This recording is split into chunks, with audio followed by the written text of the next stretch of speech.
Hai teman-teman, perkenalkan nama saya Rosdiana dengan NIM 2140404501003.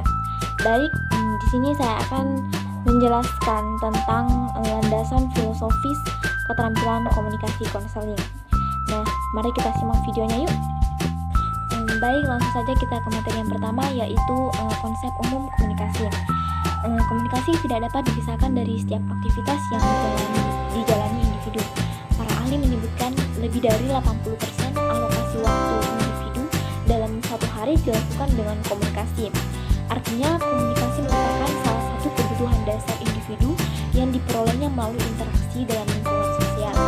Nah, komunikasi juga dikenal sebagai retorika, yang merupakan ilmu pertama mengenai pernyataan manusia yang berkembang di Yunani dan Romawi, kemudian berkembang pada dua arah.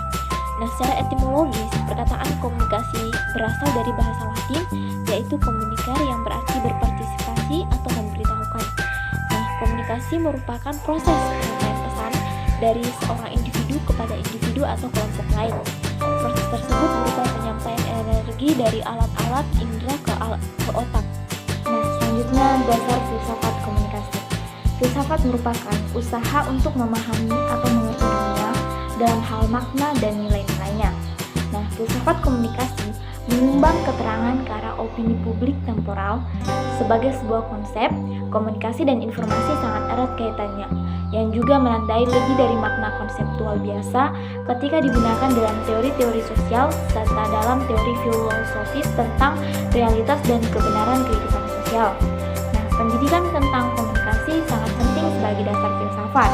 Beberapa alasan untuk pernyataan tersebut, yaitu yang pertama, filsafat dan komunikasi berbagi prinsip-prinsip dasar. Kemudian yang kedua, prinsip-prinsip dasar filsafat berbagi dengan pendidikan sehingga merupakan dasar yang mau tak mau bersifat mutlak, berlaku untuk pendidikan kapanpun dan dimanapun. Dan yang ketiga, prinsip-prinsip komunikasi adalah substansi serta regulatif bagi pendidikan.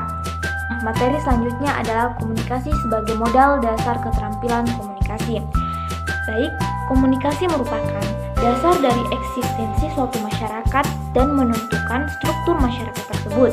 Komunikasi merupakan mekanisme ataupun alat dalam pengoperan rangsangan dalam masyarakat. Dengan mekanisme komunikasi, individu dapat memberitahukan dan menyebarkan apa yang dirasakan dan apa yang diinginkannya terhadap individu lain. Nah, melalui komunikasi ini, individu mengembangkan diri dan membangun hubungan dengan individu lain ataupun dengan kelompok lain. Nah, terkait dengan bahasan komunikasi, faktor-faktor yang dapat menyuburkan hubungan interpersonal yaitu percaya, sikap suportif, dan sikap terbuka. Nah, kemudian komunikasi dalam hubungan interpersonal pada hakikatnya dilandasi oleh beberapa tujuan, yaitu yang pertama untuk proses belajar, yang kedua membangun hubungan, yang ketiga mempengaruhi, yang keempat bermain, dan yang kelima menolong.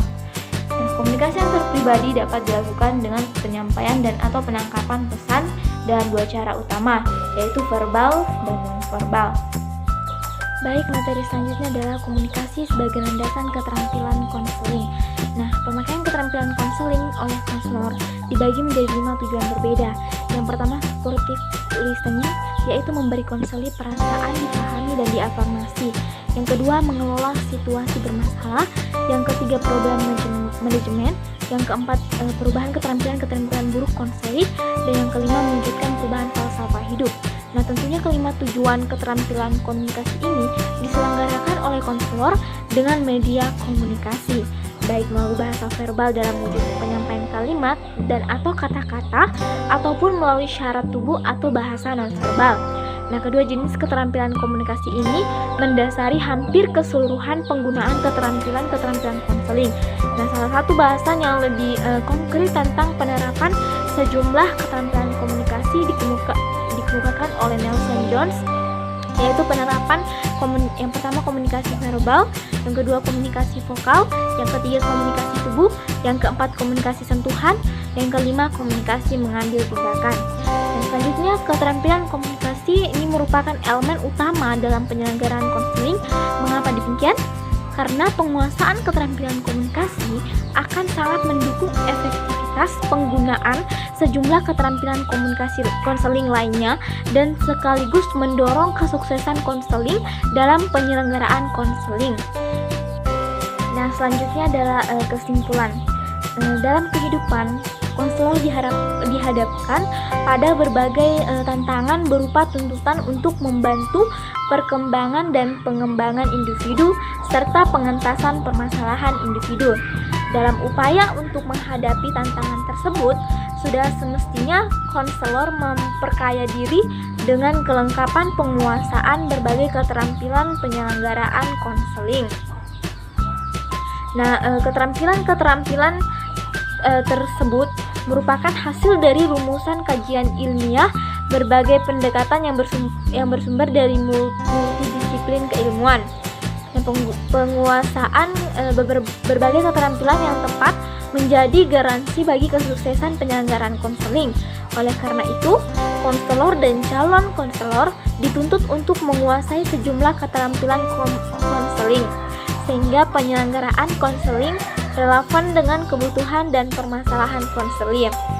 Baik, itu tadi materi yang bisa saya bawakan. Terima kasih atas perhatiannya. Sampai jumpa dan bye-bye.